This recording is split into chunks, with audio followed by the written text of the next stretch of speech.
Yo, what's up guys? So today we're going to be doing something a little bit different here. Today we're going to be showing off a bunch of ranked Dueling Book duels. We're going to be showcasing off in a Utopic deck over here, which is basically kind of a cheesy deck, but you can still do a lot more with the deck. But let's go ahead and check it out. We're going to be following our boy Black Venom over here and checking out kind of how some of these matchups are going.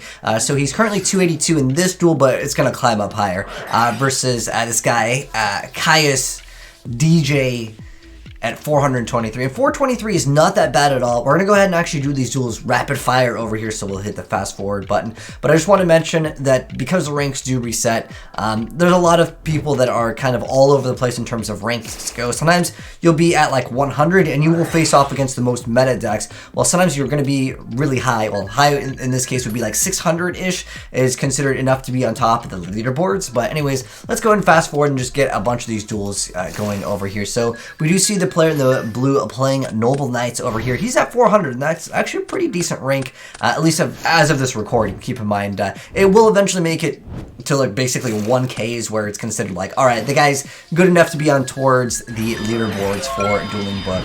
But he's playing some Noble Knights in 2020. Good luck, man, that's all I have to say. But he does have that evenly matched, although that's not going to be doing him any good going first. But anyways, we see Utopia, and he's got the double or nothing ready to go over here. And unfortunately, that's going to go ahead and be GG over there. He's even got the Feno Knights rank up magic launch, which I think it should have stayed banned. But anyways, looks like we took a W over here. I'm guessing most of these are going to be W's, but I actually know that there's a match over here because I briefly did screen it, which I won't spoil it, but it might not all be wins, Kappa. All right. Anyways, like I said, we're going to go ahead and fast forward. I'm just kind of curious to see what people are playing right now. Now, this guy over here is going to be a top-tier player. He's at 900. This is towards the very top of the leaderboard. In fact, it might be towards like top 10 right now. But again, depending on when you watch this video, things may change. So if you keep on winning how most games work, because I'm sure a lot of you guys know MMR, you're going to be matching up against better players, right? So let's go ahead and hit fast forward.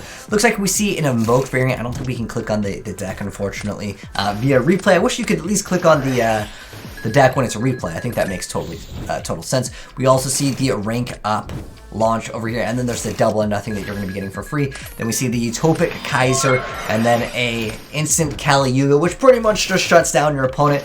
And he's going to go ahead and kaiju him, but he can't do anything because everything is stopped, and he just lost like that. No matter how good he was as a player, Kali Yuga and a lot of the cards like Utopic Zexal will just automatically be GG because I've been saying, and a lot of people have been saying, dude, that card should have stayed banned. It's a really good card. Anyways, this guy's at 105, but again, since he has really high, like the second number, which is 1000, he could still be a really strong player. It looks like we see some type of chaos variant. So, and he looks like he's playing something decent, right? It's not like Crystal Beast, you know what I mean? Noble Knights, I would have considered probably on the lower tier, but this could be still an okay-ish deck. Dragon 2020, good luck trying to resolve that effect, man. Oh, wait, what? So he just went ahead and activated that Veiler, I guess, on him to add the card, and he's just like, dude, I don't even need that. I'm making Utopic Zexal, and at that point, even this guy who's like, dude, I can't activate anything. It's GG. Wow, so we're saying... Okay, that wasn't supposed to happen. I guess it glitched out. I had all these paused over here, but I think somehow, maybe if I click on one, I don't know, whatever. That was interesting. So it looks like we're seeing against some Mermail Atlanteans, and this guy's also playing the Lightning Storm. This card's like $500 for the prismatic one, so good luck. Now he's going to go ahead and just stack those cards on top of each other and drawing all those extra cards, Living Fall. So IP Masquerena, he's going to go ahead and reset and go right into a Curios. Go ahead and put some cards into the graveyard, and then going to go ahead and activate Shadebrick Dean, and then go ahead and make the Beak Hop along with, of course, that Utopic Zexal, which basically makes a game. He looks like he's going to go for Kaiser, and then Kaiser's going to go ahead and make Big Eye or whatever you really want to go for. He's going to go ahead and get Kaiju'd over here, and then the Lightning Storm is indeed activated, but it doesn't matter because Kali Yuga just negates everything. And you can use anything that does not activate on the field. You negate it. It's GG. However, and he goes, because I can't do nothing. Misplay because it's first time to see your deck and have not read effects. Yeah, it's not super, but it consistently makes Zexal. I mean, if you consistently make Zexal, you should be good to go. I didn't get to check that guy's rank, but I mean, he was playing legit stuff, right? So it was still, I would consider meta over here. I haven't seen Spirals. I'm waiting to see if it's going to come up. I actually haven't seen all the duels, but like I said, I screened some of them just because I thought it was an interesting video idea to kind of check out what, again, people are indeed playing. What is he playing over here? Gaga. Okay, you guys might think the Gaga Automata, like, this stuff is actually not that bad. Again, anything that can just go off and make link plays can still be quite viable. Even in 2020, like, any deck that can literally throw dangers or just spam the board with link monsters can still make a lot of really cool plays. And I haven't seen this deck in a while, so I'm curious to see what they can do, but I know that, okay, so it's just a number 38 called by the Grave Pass, okay. Kind of disappointed. I was really hoping to see big link plays, but he still has a number 38, and unfortunately he's just going to go ahead and go for a Jackalope Pass, which is not going to be doing him any good. He really, I guess, needed out that extra search over there. I also like being able to see the chat. That's one thing I really like with the replays on Dueling Book. Dang, okay, so it looks like we're playing a match over here. So this guy over here, he's 156, and Black Venom has been climbing from the start. He's at 321 right now. But I do like the mix-up of Time Thieves. They're a really good splashable archetype into anything that doesn't really need its normal summon. You can definitely get a lot of free special summons. And set up with some of the newer cards, it can be quite great. If your opponent doesn't get rid of the Time Thief immediately and you go into the new, like, Galaxies, you're going to be good to go the next turn and just start absorbing your opponent's card. Potentially drawing cards, bouncing back things. For some extra fun time, and it looks like it's just going to be one of those times where I activate Utopic Zexal, and during the end phase he does have to detach. Oh, that's just unfortunate. So he's going to go ahead and win the duel. I guess we did get to see game one, but oh, he's still going. He's still going. All right, keep going, man. A 10-minute ad revenue incoming. Let's go. But oh, okay, so he just stopped over there. Anyways, next duel up over here. Let's go ahead and fast forward and check out what the heck this duel is up. So this guy's 179. Oh, Agnesser's is very viable, 100%. Again, like I said, we already saw him played against, again, at the time, be like near the top 10 player base. So his MMR is probably looking pretty good. We're at 331 right now. He's going to go ahead and link into 3. So it looks like his play is to go for Kyrios, go ahead and dump the card, go ahead and rank up, and then also get the Phantom Nates of Shade. Really good stuff. And then on top of that, you're going to be able to go ahead and once you go into Utopia. Oh, he's taking back his card? Wait, what? That's called a chain.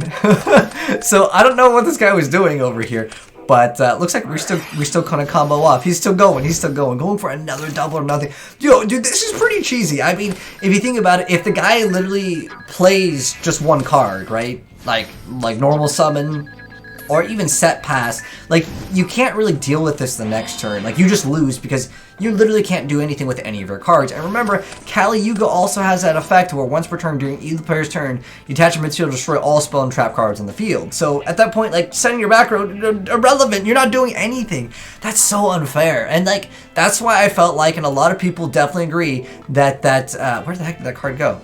Well, whatever. The rank up should have been banned.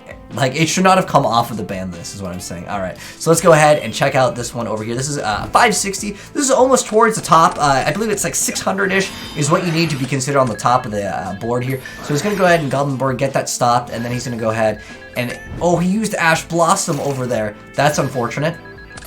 So he's climbing over here, and it doesn't matter. Once he makes Zexal, it's pretty much game, and I think this would be a very easy deck for some people to learn. And I do have the deck profile for you guys in case you guys do want to go ahead and try out the deck yourself. But I was just more curious to see how you guys enjoy these Dueling Book plays, because primarily my channel does do Yu-Gi-Oh! Pro, and originally my channel grew with Dueling Network when that was the only time we could play online, except for Dawn of the New Era. But that's... Oh, where's it? You had to connect with Hamachi. It was really old. Yo, some comment down below if you know what I'm talking about. We had to connect with Hamachi. There was like Dual Pro. There's so many like older applications, but Dueling Network was the OG one that everyone played. But he's gonna go ahead and set the Ash Blossom, but he's gonna survive, I guess, another day. Oh wait, this duel might be getting spicy, and then he's gonna go ahead and go for the double or nothing, and then he's gonna go ahead and make Heiser again, and it's probably gonna be GG from here because he activates a card. Okay, well that card is negated.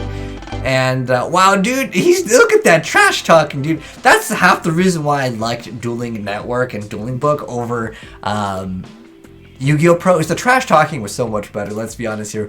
But anyways, let's go ahead and hop right into the deck profile in case any of you guys did want to go ahead and mess around with this deck. And shout out to my homie over here, a Black Venom, for sending me in the replays to go ahead and share with you guys as well as his deck profile. So I think this would be a very easy deck to learn to play. Well, it does have potentially other cards that you can make. He's opted to go ahead and make it so he can go for the double plays in case one of them goes south. I guess you can have access to, you know, alternative ways to maybe try to kind of do the same thing. I'm guessing this is cards that he's probably considering running and maybe just swapped them out. But yeah, this card is super good. The rank up match, it's just where's the correct rank up? Anyways, you guys already know what it was. You guys saw it during the wait, can I click on this? It's this card, Magic Launch. This is the card that's like really OP, where you're just able to go right into it. I wonder why that's there. Where's the other one? The Baryons, I guess you could have double. I just think that, yeah, this is the card that you actually want to have. But anyways, let's go and hop right into the deck profile. So it is a Danger variant deck with a bunch of just other cards. This is pretty much just get out more monsters to go ahead and make your plays with Curios. But it's triple copies of Bigfoot, 3 copies of Chupacabra. This card is actually pretty good now. There's a lot of times where people will Kali Yuga you, which basically needs some effect to resolve and grave, so Bigfoot would pop it, but it's still really difficult to deal with that deck, I'll be honest. But yeah, you have 3 copies of Bigfoot, 3 copies of Chupacabra, 3 copies of Mothman, 1 copy of Nessie, double copies of Jackalope, double copies of Tsuchinoko.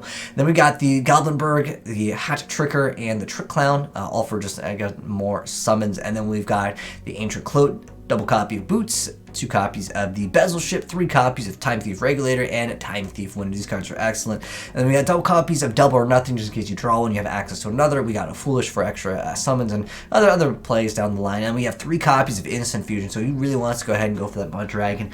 Another card that I think is really good, so if you guys want to go ahead and run like an additional card in your extra deck, Mud Dragon is level 4, so it definitely helps out. But if you guys really want to, instead of going for like the double up combo, as in like you don't need to go ahead and make them twice, an excellent card would be the Millennium Eyes Restrict. I've been talking about that card for a long time. Heck, that card has been going up and up in price because it is really good. But Instant Fusion into that card basically lets you go through all your plays. Your opponent can't really stop anything. For Master Rule 2020, it's way better, but it's still definitely it can be quite good because you're going to be linking up into this card anyways before, so it won't clog up your board. But then we got Living Fossil. We got the Monster Reborn, 3 copies of the Overdone Burial, 3 copies of Rank Up Magic Astral Force, 1 Variance Force, 1 Reinforcement of the Army, 1 The Phantom Knights Rank Up Magic Launch, 1 copy of Time Thief Half, 3 copies of Exceed Chain Tactics, 1 copy of the Shade Brigandine. For the extra deck, we got Mud Dragon, DDD, Duo Dawn King Kali Yuga. We got Big Eye, 2 copies of Utopia, 1 copy of Utopia Beyond, 2 copies of Utopia Double, 1 copy of Kaiser, Utopia Ray, Utopic Zexal, Utopia Prime, and Utopia Lightning, and Kyros and IP Masquerena over here. So I really do think this is a cool deck. You can probably cut a few cards if you want like some of the rank up just for more consistency, and you have better chances to draw XYZ change tactics. I love this card so much because you literally just pay 500 life points to stack stuff on top, and then you just keep on getting free draw power. And I've seen different builds where they, instead of playing like all these, they just make it consistently just try to get this one card, and then once you get this one card, you just try to draw into those hand traps, and then from there you're going to be good to go, because once you pretty much make this card, you pretty much win the game, and it just becomes in a situation where your opponent really has very little outs to, like, not only do you have this as a win condition, I guess I can't click and move the cards here, but Kali Yuga is a win condition, this is a win condition, and then on top of that, if you have more hand traps, you can have an extra way to kind of win the game as well. And I also think that Impermanence would be a great addition. But let me know, guys, how you like these Dueling Book replays, and if you guys want to send me in some more, I would love to go ahead and showcase off more some high tier competitive stuff, because even though like in that